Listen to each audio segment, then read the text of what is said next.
video, we're going to talk about 6 tips for how to write a high-scoring MEE answer. So if you're in a uniform bar exam jurisdiction, you probably already know that the MEE makes up 30% of your total bar examination score. So that's a significant chunk. So obviously you want to take this portion of your exam seriously. Remember that the MEE consists of 6 fact patterns, and you're going to have 3 hours in total to complete this exam. So you should be allocating about 30 minutes per question. So let's talk about how you can write that high-scoring answer that we're all trying to achieve. Our first tip is that you actually respond to the call of the question. Remember that approaching a law school essay question and a bar essay question are very different.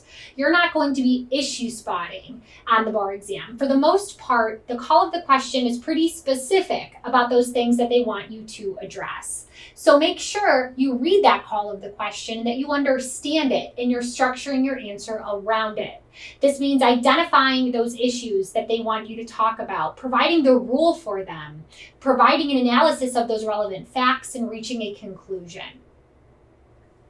Our second tip is to organize your answers using IRAC. So I just mentioned this briefly in that previous tip, but I do want to state a few more things. Honestly, having a very organized answer is one of the most effective ways to improve your score. Graders grade fast, and I'm sure they don't mean any harm by it, but if your essay is hard to read, it's not likely going to yield a high score. So the more organized you are, and if it's very obvious to the grader that you've addressed those questions you're supposed to be answering, and you've provided nice rule statements, and you've analyzed the facts to reach a conclusion, you are going to have a higher scoring essay. So that means have headings to identify the issues. We found that having issue statements tend to be a waste of time for a lot of examinees, and they don't yield many points. So that's why we recommend using a heading that you bold and italicize to draw positive attention to those issues that you're addressing for the grader.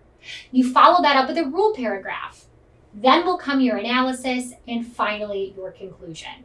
So organization matters. Our third tip to help you write those high-scoring MEE answers are to use facts to strengthen your analysis section. So what we mean by this is don't just give the grader a rule and then the conclusion. Remember our format. We're following that heading, rule, analysis, conclusion format. So make sure you're going back up into that fact pattern and you're using those relevant facts in your analysis. It's always helpful if you practice these questions in less than the allotted time so that you can get in the habit of going back up to your fact pattern and trying to add in a fact or two that you might have missed. This is a great way to beef up your analysis, and it's a great way to increase that MEE score. Our next tip is to make sure you analyze the facts to reach your conclusion. Unlike law school, where there might not have been a correct answer to those issues raised on a law school exam, there usually is a correct answer for bar purposes. So again, we don't want you to gloss over those facts or to argue both sides. We want you to actually use those facts that are provided and to show the grader why they matter. What you're really aiming to do here is to apply the rule to the facts in a way that yields the correct conclusion. So one thing I always tell people, if you're dealing with like a crim law question or torts question, try to match up a fact for each element, for instance, and be very direct and tell the grader how this fact matches or matters based upon the rule you're analyzing. Our fifth tip to help you have those high-scoring MEE answers is to write clearly. So I mentioned this briefly when we talked about essay structure just a few tips ago. I said the easier your essay is to read, the more likely it's to be higher scoring. And that's what we mean as well when we talk about writing clearly. So if you're in the habit of having these kind of long, run-on, convoluted sentences, my guess is that's not your goal, but if that's your writing pattern or habit, try to stop.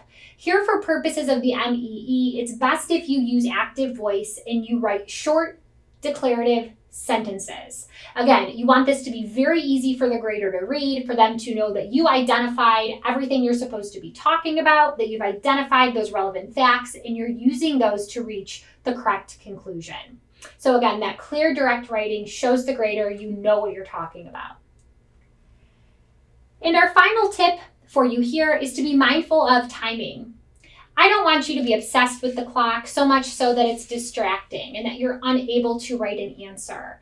But this is a timed exam, and unfortunately, some people spend extra time on the first few questions, and that ultimately sells themselves short for the later portion of their exam. So it's important that you practice writing essay questions under timed constraints. And I would go so far as to say, practice using less time than you'll actually have. That way you can get in the habit of maybe proofreading your answer or going back up to that fact pattern and picking out a fact or two that you might have missed and implementing that into your response, because ultimately that's going to help you boost your score. And if you can't take this test under timed constraints, it's ultimately going to result in a loss of points. So timing matters. We hope you found these tips helpful to improve your MEE score.